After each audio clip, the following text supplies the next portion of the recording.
in 30 seconds or less about your business. Ladies, I see you. You keep, come on. It's like the comedy club. So you know, if you're in that position, someone's going to say something. So if we could get you closer to the front, please. Good afternoon, everyone. I'm Alan Patient. I'm your local friendly chartered accountant. We have a business in Wanstead and been doing it a while, so most things we have seen and dealt with and helped people over the years. One of the things in particular that we're helping with currently is turning those individuals that have got a personal portfolio of properties into a limited company. My friend here, Carlos, did a talk about that just now, and that's exactly what we do. It's a process that takes just over 2 years, but it can be done, and there are a lot of advantages in doing so. Other than that, for anyone that might be here that's interested, we have another speciality, which is providing chief financial officer services to schools, academies, sixth form colleges, both in the state sector and private schools as well. There is apparently a lack of individuals that can fulfill that role. We're a firm of chartered accountants. We come in on an outsourced basis and provide those services. Our clients are very happy with us because we keep them in surplus, and therefore they don't go broke, which would be a tragedy for any school establishment. Okay, thank you. Thank you. One more business. Who here? This always amazes me. We come to, and I said this earlier, so anyone that was in the earlier session, you heard me say this before. First question people ask when we're putting an event together is, how many people are going to be there? Then they come to the event and no one talks about their business. People don't talk to each other. People don't network. This is an opportunity to talk about your business. Who here has a business that would like to say something? The gentleman right here, you are up. And then Hope, you can come up and say something. 30 seconds or less, please. Hello, everybody. My name is Shola Fadojitimi. I'm a management consultant. I help people, organizations, and teams become unstuck. So if you've ever felt stuck in what you're doing, either pursuing your growth in an organization, leading a team, delivering a project, we work side by side with people to unearth those issues and problems and confidence to make them more successful. Thank you. Hope? And then we'll have time for one more. Who here wants to talk about their business? Why is everyone so shy? You're next. So you'll be next, Hope. 30 seconds or less. You must come up. I'm shy as well. My name is Hope Daly, and I'm a utility warehouse partner. And what we do is we help people to save money on their energy, broadband, and mobile and insurance services. I also show people how they can earn an extra income from home alongside whatever else they do. So what we offer is one single bill for all of your utilities, so it helps you to budget. We offer a cashback card that helps you to lower your bills by just using it, buying what you usually buy on an everyday basis, and you get up to 10% cashback, which helps to lower your bills. And we also have a referral service. So if you're a customer and you refer a homeowner to us and they take 2 of our services, you get £50 credited to your bill. We also give you up to £400 to cover any early termination fees so that you're not out of pocket. So we've got a stall downstairs. Come and see us if you're interested. With everything that's going on with energy right now, you should definitely speak to her. And the last person, please introduce yourself. 30 seconds or less. Good afternoon, everyone. My name is Pauline Williams, and I'm an estate planning consultant. What that means is I specialise in wills, trusts, probate, that sort of thing. We also do power of attorney, any relevant services that connect to any of those things. I've been going for the past, this coming June will make it 24 years.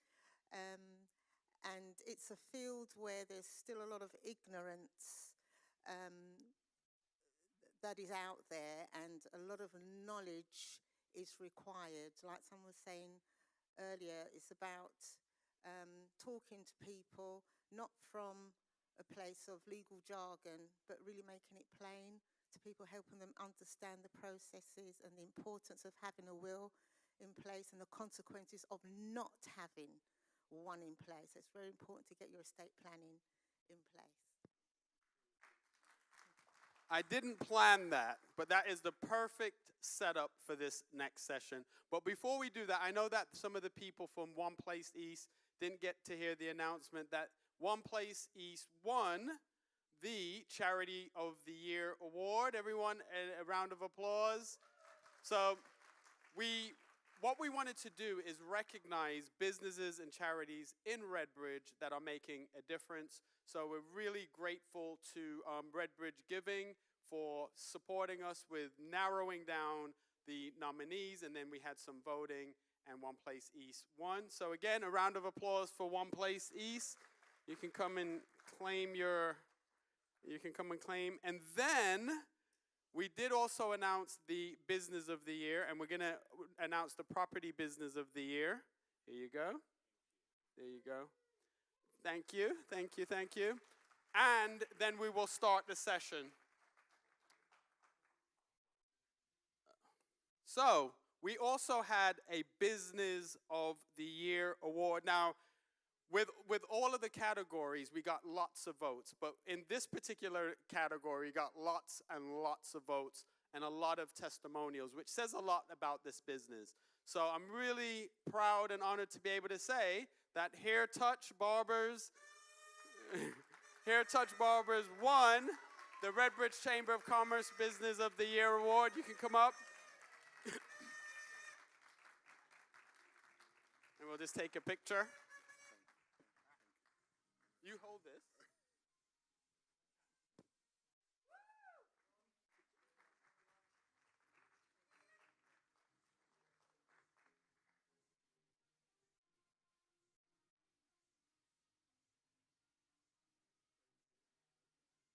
Thank you.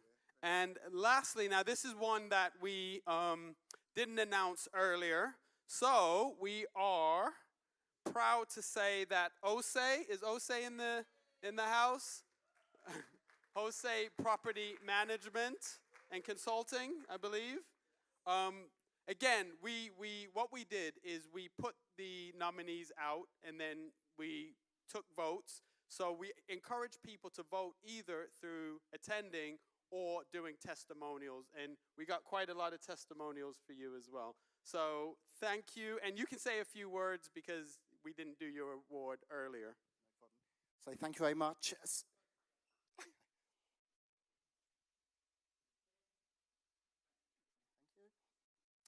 Okay, so our company, Osse Management Consulting, is a quantity surveying and construction consultancy.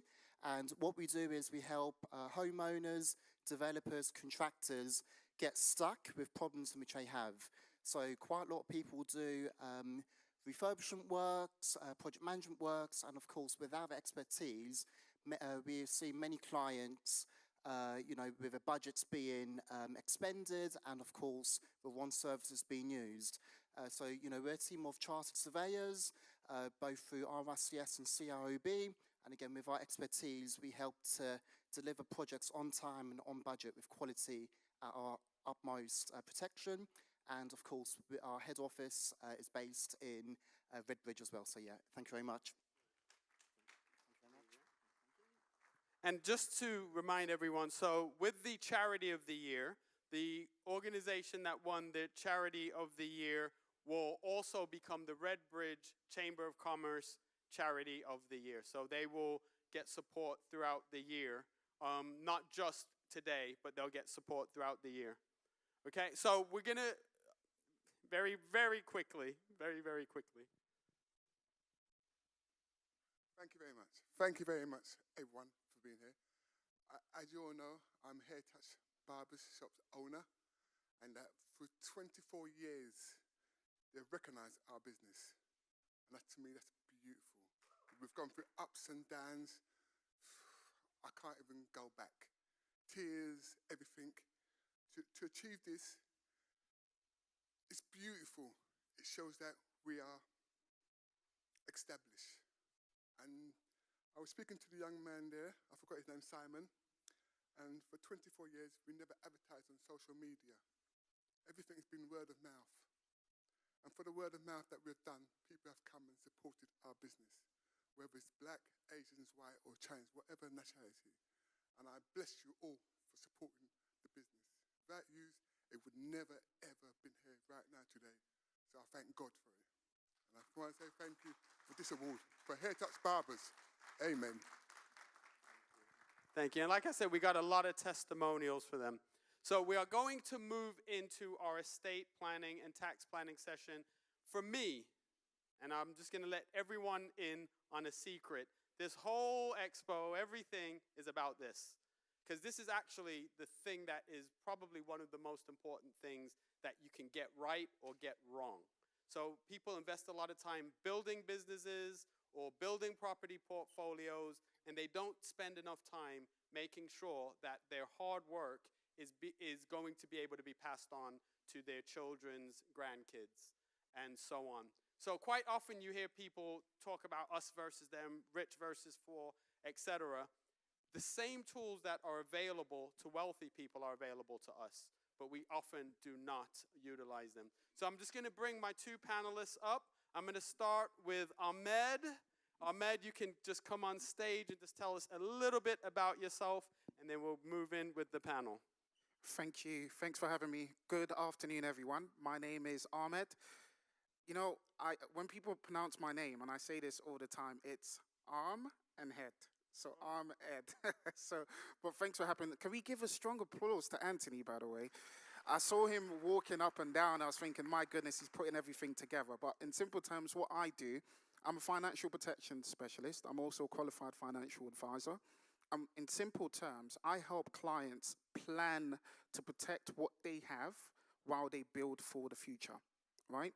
We're going to go into more detail about that through, different questions that are going to be asked. I was so happy when I heard I think it was Pauline, that spoke about estate planning and wills and probate. And that brought a big smile to my face because it's a conversation that a lot of people do not have. People speak about wanting to make money and, buy a car, buy this and buy a house and do all of these great things, but not many speak about protecting those things that they've built and worked really hard for. So in simple terms, that's what I do. I'm going to go in more detail when we speak more. So thanks for having me. And next we're going to bring up Carlos. Carlos just did a session, and I think maybe Alan was involved in the session or sat in on the session about transferring personal property into limited company. That's one of the things that came up several times during our other sessions around property. And I know a lot of people have questions about it, so you can speak to this man. But that's not what he's here about now. I'll let Carlos introduce himself. Hello, good afternoon, everyone. My name is Carlos, Managing Director of Charles Crown Financial, Charles Crown Insurance. Two firms, one does finance for property owners and protection, and the other one is a commercial insurance brokerage firm where we insure all types of business, all types of things. Today, yes, I was talking upstairs about how difficult it is for landlords to change properties from personal name to limited companies and the difficulties to do so. And I was talking as well about how important it is, and I think he will be talking about that as well, how important it is to protect what you build for your businesses for the future. So I hope that you enjoyed the session today and your time here in the expo, and that you have all taken some benefits from today, from the sessions, from the panels. And thank you, Anthony, for organizing everything. And like he said, he's now the president of the chamber. I help Anthony with the business services group, and obviously we're trying to help businesses in the business services sector to grow and progress and develop skills to manage their business better and for a better future. All right, thank you.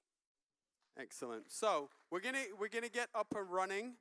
The first thing that I want to do is ask everyone here, who here is a member of the Redbridge Chamber of Commerce? Raise your hand. Raise your hand.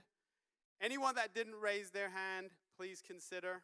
Please consider. So the Redbridge Chamber of Commerce exists to connect the 14,000 plus, I've heard it's 17,000, but I've already been talking about 14,000, businesses in the London Borough of Redbridge. What we want to do is be a hub of information and support that the council can come to and ask questions about what's going on with business owners. What we've decided to do in our new mission is make sure that we do things that bring people together, and also that we have subgroups. So within our subgroups, we can focus in more on the needs of small businesses. So things like retail. Retail businesses have different needs than a solicitor or an accountant. We also have a property and finance group. We have the business services group. We have a Gen Z group. And we have a charity and social group. So if you have not joined already, please consider joining. If you join today, there's a QR code on the Redbridge Chamber of Commerce stand. If you join today, you get a 50% discount. So please consider joining. But now, we are here to talk about estate planning, and we are here to talk about just tax planning to a degree. Now, I'm gonna start with you, Carlos, because I know you have, both of you have a wealth of information. But what would you say in dealing with specifically property landlords or portfolio landlords? What would you say is one of the things that concerns you the most when they come to you and maybe they don't have any protection in place? Right. So one of the things that we see very commonly is businesses and portfolio landlords that may not have the right protection, not only for their property portfolios, but also for themselves. So we find that a lot of property landlords have insurance in different companies and different insurer providers. And obviously that makes all the property portfolio a lot more expensive to sustain in regards to insurance. And basically what we do is we go in and look at everything that they have, and we try to put it all together into one policy, one umbrella, and save the clients lots of money in that respect. Now, in the personal side of things, we also find that there's a lot of clients that don't have any sort of insurance personally. But that's obviously a different matter from what the portfolio is all about. Okay, so I'm gonna ask Ahmed. I'm gonna ask him a question, and this is something that I hear a lot. Is, well, I'm not rich. Why do I need estate planning? Why do I need a will? What would you say to someone that says that? I say this all the time. Failing to plan is planning to fail, right? And when I speak to my clients, I try to use examples. If you look at Mayfair, right? You know, I drive through Mayfair. Some people take the bus or the tube because, you know, there's congestion charge and so on and so forth, right? And when I see the houses and I see the wealth in that area, that wealth wasn't built yesterday. That wealth was built from years ago. Forward planning, right? You know, I think you spoke about insurance and you spoke about, you know, putting things in place for landlords and portfolio owners and so on and so forth. During the time of the war, right, you know, when Churchill was in power and so on and so forth, a big thing that was spoken about a lot was, let's say, for example, insurances, you know. I'm not sure if you've heard about Scottish Widows, which is one of the providers. There's a few other providers that are also in the market. There was a big emphasis on planning and making sure that you put things in place. And when you go to Mayfair and you go to these places, a lot of the wealth that was built were built from forward planning, right? You know, I remember when I was in school, there's a lot of people that say, oh, my grandmom left me X amount to buy this house, and my dad just inherited this and inherited that. But if you compare them to these other people that you're speaking to, there wasn't any difference when it comes to their income or the opportunities that they had. The only difference was planning. So those that are in a position that feel like I don't have a lot, you have a future, right? And if you have a future, you should consider working towards putting things in place that will benefit your future. And I think that's a big misconception where a lot of people think, I don't have a lot. You have a mind and we have the future. So work towards planning for the future. And I think you touched on something. Maybe you were too polite to say it. I think sometimes there's some cultural boundaries or some cultural misbeliefs about protection and about planning. Because I do find that, you know, I'll be doing a mortgage for someone, looking at all of their finances. I know their finances sometimes better than their partner. And you'll bring up the conversation around protection, or you'll bring up the conversation around wills, and they're like, no, we don't do that. And they look at you in a way like, you're not even supposed to talk about that because you're wishing that on me. So can I ask you, what are some of the things or barriers, mental barriers, Carlos, that you encounter when you're talking about various products? Well, a lot of people, when you speak to them about protecting what matters most, which is their families, right, for everybody, they look at you like saying, well, but nothing's going to happen to my family. That's the first thing that they always say. Nothing's going to happen to me. Nothing's going to happen to my family. Everything is protected. Everything is fine. And guess what? Who in here doesn't know somebody that has had cancer or something even worse than that? So basically, it's extremely important to look at how you're going to protect your family, what matters most, but also as well, like he was saying, protecting your future in the sense that if you own a business, if you're a business owner, you need to protect that. How do you do that? If you have partners, you can have shareholder protection to protect your your ownership of that business if something happens to you, or you can do life insurance for yourself through your business, and it's tax deductible expense, and that also helps you. You can put it in trust where you save inheritance tax planning. But there's a lot of objections in regards to, it's not going to happen to me, it's very costly. Some people think that it's very high price, which is not. It all depends on your age and your circumstances. It doesn't have to be something very expensive. But what we advise people is to always have something in place, even if it's not much. But some people, like you rightly say, that have a mortgage, they don't even consider insuring that. And if something happens to them, then the mortgage may not be able to get paid, and then the family will be exposed. So it's normally priced. Sometimes it's ethnic backgrounds, like you said, people that just don't believe in it. Yeah? So it's very difficult sometimes to make them understand the need of having that in place. But the conversations that I sometimes have with people is when I say, look, you're insuring your phone, you're insuring your car, you're insuring your home in terms of contents, television, etc., and you're not going to insure your family. Can I add to that? Yes. Quickly? I think it's also about misconceptions, right? So I'm Nigerian, and I think in my culture, generally, like we learn how to work hard, right? We work hard, we build, we save. But when it comes to putting certain things in place or having certain conversations, it becomes very difficult. There's some families, you speak to them, you need to set up a will. They think, are you trying to kill me? Like, what, are you planning my funeral, right? You put the food on the table, they say, taste it first. Let's see, because we've had that conversation. And in some families, they don't even speak about money. They don't speak about the future. I think you mentioned sometimes the mortgage broker or the advisor, the financial planner, has more of an idea of the plan of that family than the spouse, right? Because it's just something that's not communicated. It's not conversations that are had. And of course, when there's understanding about the options that are available, then you can take action. When there is no understanding, you start to believe that these things are not available to you, right? Knowledge is what opens our minds to believe that, okay, I can attain this. But if you're going based on what you know, which might be very limited, you can't see what's in front of you. And that's why I commend you for doing a lot of these events and, people coming here. I think I heard you speak about a few things as well. I sat in your session regarding mortgages. You spoke about auctions and all of these other things as well. And these are things that, for me, it's common knowledge because I research. I've done my exams. I deal with these on a daily basis. But a lot of people have no idea about these things, right? And it's only when you speak to them and you explain certain things that their mind become open about why it's important and why it's also accessible to them as well. Yeah, and I'm glad you said accessible, because I hear and I have the conversation with people regularly when they say it's a lack of access. And I always push back on that, because regularly you have young people, let's just say, who can tell you how many points their favorite athlete has scored in a given season or since they've been playing. They know those things inside out. But when it comes to financial literacy, it's something that they don't know about. But it's not because of a lack of access.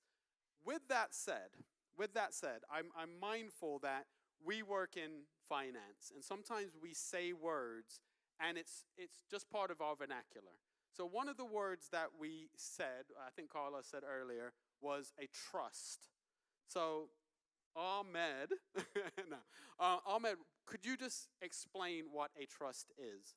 That's a good question. And I think you said something about TikTok, right? And people getting their information from TikTok. And I even had someone today come to me and say, "Oh, we need to speak about a live-in trust and put in all of this in trust. And, I want to place my house in trust." It's about understanding. In simple terms, a trust is a tax-efficient wrapper. It's a wrapper that you can use to shield your asset, to protect your assets. And there are different types of trust. It's not just one form, right? So if we're talking about financial protection, insurance policies, you can place that into trust, for example, right? It mitigates it from inheritance taxes, for example. That's one thing, which we're going to dive into it a bit more. These other people that are married, right, and they have children, and they want to make sure that in the event of the worst day happening to them, their children are the ones benefiting from their assets. You can place the assets into trust in the event of death to make sure that they benefit from it. So in simple terms, there are different types of trusts, but a trust is literally it's an asset, and it's a tool that you can use to protect what you have. And of course, every single person's circumstance is different. It's about understanding what works for you. There's some people that come up to me and say, "I want to place my mortgaged property into a trust, the house I live in. I want to place it into a trust now. Can we do it? Because I saw a video online." But if you're living in the property and it's in your name and you're benefiting from it, you might not be able to place that into trust there and then. It becomes what we call a gift with reservation, right? And I don't want to use too much big words, and I don't want to go into it too much because everyone's circumstance is different. It's about understanding how it works for you, but in simple terms, a trust is a way to protect your assets in the way that you want for your future. Thank you. So estate planning is a topic that we should all have a conversation about. When I was getting married, like one of the first big conversations I had with my wife was about a will. I said, we have to have a will. So I had my first daughter when I was 17, so I have a grown daughter. And another thing that I always advise people, it's great to have a will, but one of the things that I do, and I say to people, let everybody know what everybody knows, all right? So when I did my will, and when I put my estate planning together, I sent an email to everybody that's involved in my estate. So my oldest daughter can't say, "Well, Daddy said this." Everybody knows what everybody knows. Now, I understand with men, sometimes there might be reasons why they don't want everyone to know what everybody knows. But having a will is the first step. And I'm going to turn to you, Carlos, because we talk about trust and we talk about the estate planning. What would you say are two simple tools that someone can put in place to help protect what they've worked for, and or make sure that when they do pass, there's something to pass on to their children? Well, you said it all, really, because one of the ways to protect, we already talked about it, is having some form of life insurance, having some form of insurance for your property. You have a mortgage, so that can be passed to your children. What he was talking about, trust, is the main thing, right? Because that protects, it's a tax shield that protects all your stuff. But having a will is the main thing, that is the most important thing to have in place for you to be able to pass your stuff to your family. Because otherwise, if you don't have that, then it goes into intestacy laws, isn't it? So that's the difficulty.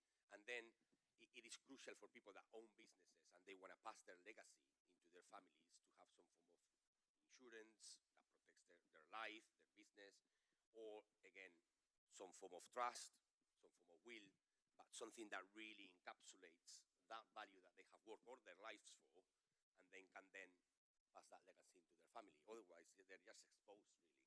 Do you mind me touch, because you said something very important, because you mentioned about wills and intestacy.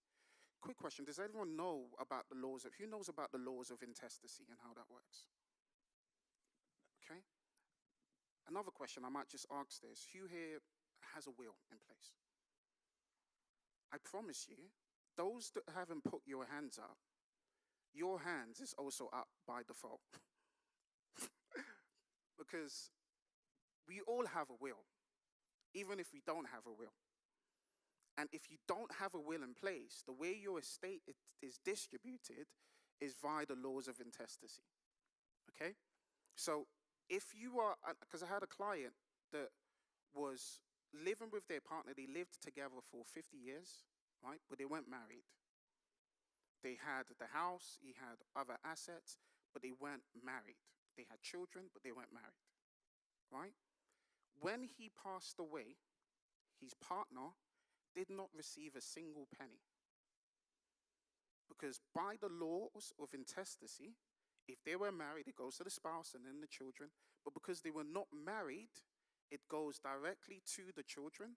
And if there are no children, it goes to the immediate family. So she didn't get a penny, right? But she didn't know, and he also didn't know, that he had a will without having a will, because it's distributed in that way. Now, if you are married, by default, the first £322,000 will go to your spouse, whatever you own that's worth that. Anything over that is split 50-50 with the children, right? That's how that works. But there's some individuals that might say, do you know what, I want to make sure that this person receives this specific amount, or this person receives that specific amount, and I want it split in this way. It's a lot easier that way. Because if you don't set up the will, it goes through the laws of intestacy and you are not in control. And that's why it's important to have conversations with people and speak about these things. But a lot of people don't speak about it because they have no idea that it exists. I'm going to correct you, because I was at the barber shop, and the barber, I wasn't at the barber shop, but seriously, people do talk to people, but they talk to the wrong people. So you shouldn't go to your dentist for electrical advice, right? And you were saying that earlier. Like, the thing is, speak to the right people. And the other thing is, be open and honest. How many times have either of you started a case with someone and they come in and with your years of experience, they get 7 minutes into it, like Jamaican people say, nothing to gossa. You just know it. You just know it. So you have to be open and you have to be honest, because when you're dealing with professionals, we're there to support you. But we can only support you based on the information that you give us. And with a level of experience, we become quite forensic. We can put things together and figure things out just from what you're saying, looking at your bank accounts. Now, Carlos, I need a mortgage, right? And I come to you for a mortgage. I already have life insurance in place. I already have insurance in place. Why on earth are you still talking to me about insurance if I already have insurance when I come to you and I'm buying this house? Well, very simple answer to that is because when you bought that house and you took that insurance, you will probably a different age. Maybe you didn't have any children, so your circumstances may have changed completely. So that's what that needs to be reviewed. Perhaps now you have children, you're looking for future abdication of those children, and that doesn't mean that we're going to take that insurance that you had in place and we're going to cancel it. We're going to look at putting something in place that will support your existing cover and increase it or enhance it. So maybe then you're going to be able to do what you want to do for your children in the future, or you're going to cover for whatever it is that you want to cover. Perhaps you're borrowing more money from your mortgage, right? If it's not your first mortgage, maybe you're coming for borrowing more money, and that insurance is sufficient enough to be able to cover that debt anymore. So it's all around the circumstances of the client that we look at to say, does he have the right solution or the wrong solution? And then we advise based on that. But like you rightly say, it's extremely important that the client gives us the most information possible and the most true information possible. Because as you know, sometimes people hide things. And there's a lot of people that think, oh, insurance never pay. Well, one of the main reasons insurance don't pay is because they weren't told the truth. They weren't told the truth. Yeah? There's people that don't tell them everything about their health reasons or their health circumstances, and then something happens later and the insurance doesn't pay. So they need to be truthful to us professionals so we can recommend the right price. And you brought up something that I was going to say. That's probably, in my experience, and you can correct me if I'm wrong, that one of the top 3 objections for people not protecting themselves is insurance doesn't pay. Have you heard that one before? Yeah, I hear it all the time. But this is another thing. We're in the UK, right? So most of the insurers that are out there, they post their claim stats online, right? Most of them, the mainstream ones. And it's something that they have to do. Now, 97% of the time, it will pay out, right? The 2% or the 1%, it's exactly what he said, due to what we call non-disclosures, right? Where people do not disclose the right information or misinformation. And that's why it's important to speak to the right professional to help you with these things, right? Another thing that we can speak about when it comes to making sure you're putting things in place is making sure you're doing it properly. Some people have protection in place. I think you said this, and you asked the question about why would someone want to speak to you again if they have existing cover in place. Another thing links to the estate planning side of things is because if that cover that you have is not placed in the trust structure, what could potentially happen is the government could take a piece of that pie, right? There's something called inheritance taxes, right? Who knows about inheritance taxes and how it works? I'll give you some stats, right? Last year, the government took £8.1 billion on inheritance Is that billion with a taxes. B? Billion pounds. Wow. Just off families from inheritance taxes. The year before that, I think it was £7.9 billion, right? And that's an amount that could have easily been mitigated, right? That's an amount that could have easily not been taken if certain things are put in place. So when you speak to the professionals, they can help speak to you about what you currently have and help you set it up properly. And insurance does pay, but it pays when you speak to the right people and set it up in a way that benefits you. If you're getting your insurance policies online through comparison websites, there's nothing wrong with that, right? But it might not be as comprehensive as you need it to be as well. So that's another thing to add. And on that point, what I find is when people are shopping for insurance, they shop based on price. But when they need to use the insurance, then they're worried about the service. So going online and just clicking a button might not be the best way. But one of the things about coming to these type of events that most people don't like is being talked to. So we're going to turn it over to the people in the audience and see if anyone has any questions around estate planning, taxes, protection, mortgages. Does anyone have any questions that they'd like to ask?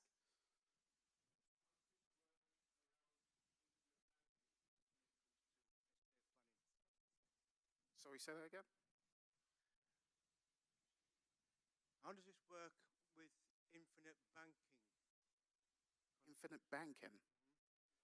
So do you mind giving more context to that? It's like having pots of money you can split into different portfolios that you can take a loan from and just pay a little bit more of an interest so the money stays in to compound. Okay, so how does it work in relation to that? In what context? Is it estate planning? Is it insurance? It's more about business income to grow, to be able to use that money to grow without losing the money itself. I don't quite get the question. I think, are you referring at using your savings as collateral for a loan? Is that what you're talking about? In a fashion, yes. Okay. So what do you want to know about that? If you've got money that's in a bank, Yes. and you want to use an insurance company to take a loan, maybe 30–40% of it, without touching the money itself. Yeah, I get what you mean now. Yes, he's using the savings as collateral. That's what he's talking Yeah, so because I get this question a lot, and I think a lot of people speak about this is like borrowing from your insurance policies and using what you have as collateral to get more money out of it. Is that what you're basically saying? Yeah, but the money stays in. But the money stays in just compounds. and it compounds. Yes. So unfortunately, that way of going about doing things is not part of the structure here in the UK, right? And it's interesting you said that, and I think I'm so happy you said that because I get that every month. I'm not sure if you hear people come. Those products are called cash value life insurances. Yes. And they are very common in the United States, but Correct. you don't have them here in the UK, unfortunately, because they are brilliant products.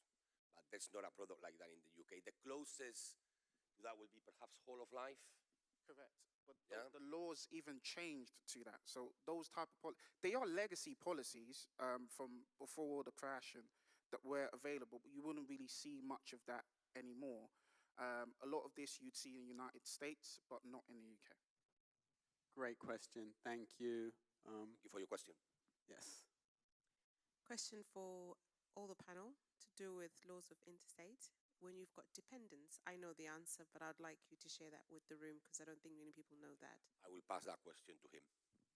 So what? Sorry, just repeat the question. To do with dependents. When you've got children and you don't have a will, what happens in the laws of interstate? So it depends on the age. So let's say if you do have children, your child won't be able to access it until they're 18. Okay? It will be placed into trust for them until they become of age to get it. They won't be able to get it straight away. There's a funny case, not funny case, an interesting case of, I forgot his name. Is it Liam Payne? There was I think he had a huge estate of 25 million. Was he part of a boy band? Yeah. Yes. So he had a huge estate. His child, I think, was 2 at the time. I don't think he had a will at the time. And the son is the one that's going to inherit the estate, but he can't access it at the very moment until he's 18. Right? Now, it becomes a lot harder because the son needs to live, right? There are things that needs to happen, but he can't access that because there was no will and there was no structure in place for that child. And that's an interesting point because quite often we figure that rich people have it all together, but it happens all the time where wealthy people pass away and there's no will, or this happens with a lot of grandparents, Windrush people. They pass away and they had 3, 4, 5 properties, but no will. And everything that they acquired in their life, and it was harder than ours usually, it just gets divvied up, or people are fighting over it. And there's no need for it to happen because we have access to the information. To the good-looking guy in the third row. Who seems to be your brother. Yeah, because I look like you, then that's why. Okay. I just wanted you to be explicit about the inheritance tax rate because I don't think most people are aware of it, and how with their house it might be 400,000 and it goes beyond that 300. What the government will take right off the bat. Yeah, so in simple terms, we have what we call a nil rate band, right? Every single person, you have up to £325,000 that's non-taxable in the event of the worst day happening. The government won't touch it, right? If you own a property, you have an additional residential nil rate band, which is another £175,000. As a single individual, if you own a property and you live in the UK, if the value is over £175,000 and you have the 325,000, you have £500,000 that's non-taxable, all right?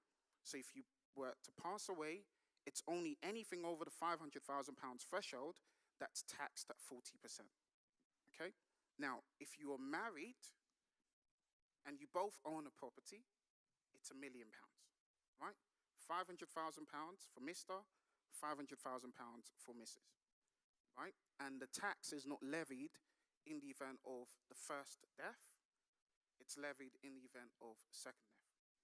Now, when I speak about this at events, some people go, that's not for me. I'm not there yet.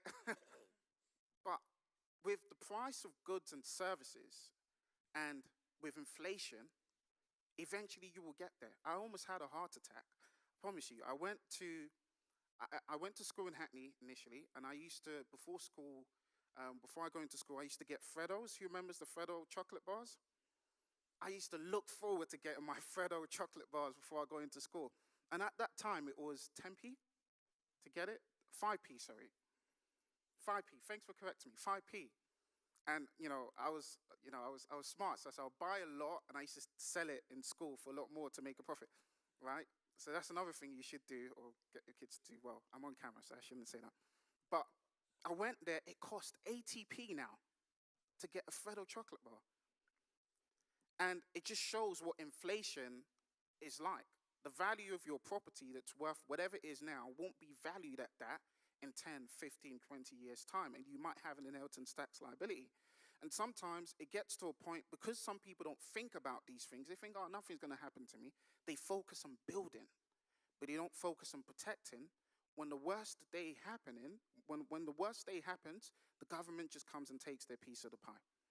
And I think the reason why it's also like this, and it's not something that's spoken about, because it's also a business for the economy, right? It's not something that's discussed.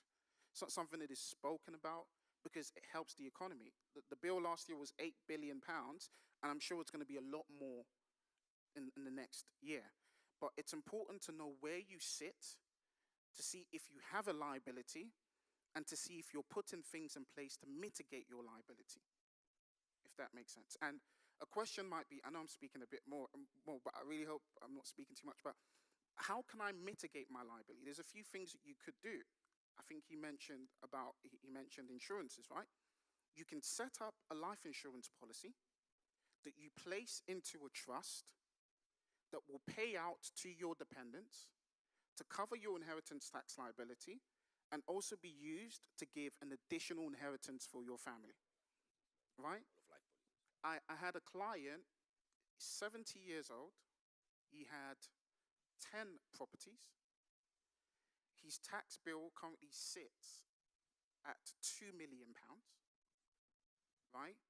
And he came thinking, what can I do?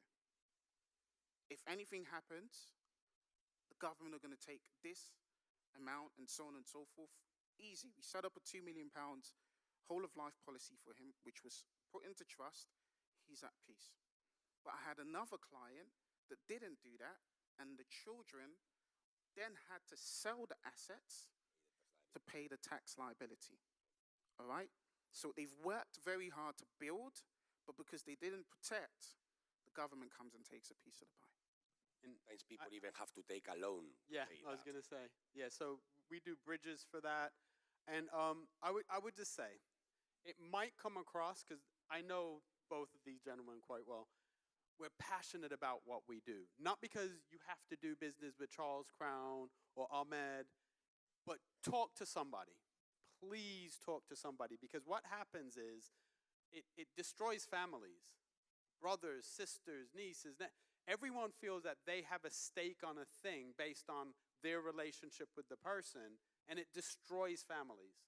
So by having the conversation, being as open as you can, like not everyone potentially will do what I did, but be as open as you can and make sure that you have the conversation. We have time for one more question. Well, we'll do two.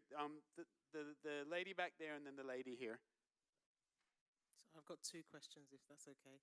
The first one is, what would you say, or how would you advise people, well, so in my case, who have their parents or indeed themselves who've invested in countries like back home? So you might have a property, you might have a house back home. In terms of your will and all that, do you have to, what would you suggest about putting it in the will here, or how would that work? And then the second question is, as a founder business, is it worth getting insurance? Because there's no value to the business, you're just starting up. So those are questions. Thank you. Okay, so in terms of a will, it's for you to understand that the will just stipulates what you want to happen. It avoids, confusion and so on and so forth. So regardless of where the asset is, because it's been stipulated and it's been done in the way they want, there is no stress and there's no arguments, there's no fights with the family. Right? So regardless of where the asset is, I would still say for them to set up a will to stipulate what they want to happen, right? I think it's also important to note, especially in the UK, you might have a will in place. Some people say I have a will and no one's going to touch everything that I have. Because you have a will doesn't also mean that you want X and X to happen, that's what would happen. The government still can come and have a say if you have an inheritance tax liability. So there's ways you can have conversations with advisors based on what the circumstance is to put things in place properly, right? So that's to answer the first question. The second, I'm not sure if you want to take or if I should, if I should. the biggest asset you have to remember is not necessarily the business, it's you, the individual. Because if you are no longer able to do what you need to do, the business will shut down. I think you also alluded to the fact that, if you set up the financial protection policies via the business, it's also tax deductible. So you can write it off your taxes because you've done it via the business. But you shouldn't just be setting up the financial protection policies just because you have the business. You should be setting it up because you are the biggest asset within the business. And you might have dependents, you might have other people that depend on you. And if something bad was to happen to you, your baby, which is your business, won't be able to continue to run. And these other things that you have, like shareholder agreements and business protection as well, that you can put in place. Excellent. So we're going to go to this lady and then we're going to close out. Hi, my name is Christine, and thank you for, of course, informing us about what happens on death. And I was just wondering, as part of the protection, could you touch on the lasting power of attorney, please? Thank you. So lasting power of attorney, it basically gives someone else the right to act on your behalf if you were to become incapacitated, okay? And there are two forms, there's health and there's finances, right? If you don't have a lasting power of attorney and you become incapacitated, you can't, act or think or make decisions for yourself, then no one will be able to do and make decisions for you, right? So if I'm, most of my clients that do get LPAs are, let's say, individuals that, let's say, have family, but they're older in age, but they live by themselves, and if something bad was to happen to them, there's no one there to help them, or they might have family members that they don't trust to act on their behalf, but there's a specific one that they want to act on their behalf. You put the LPA in place to make sure that person can carry out your wishes if you become incapacitated. Does that make sense?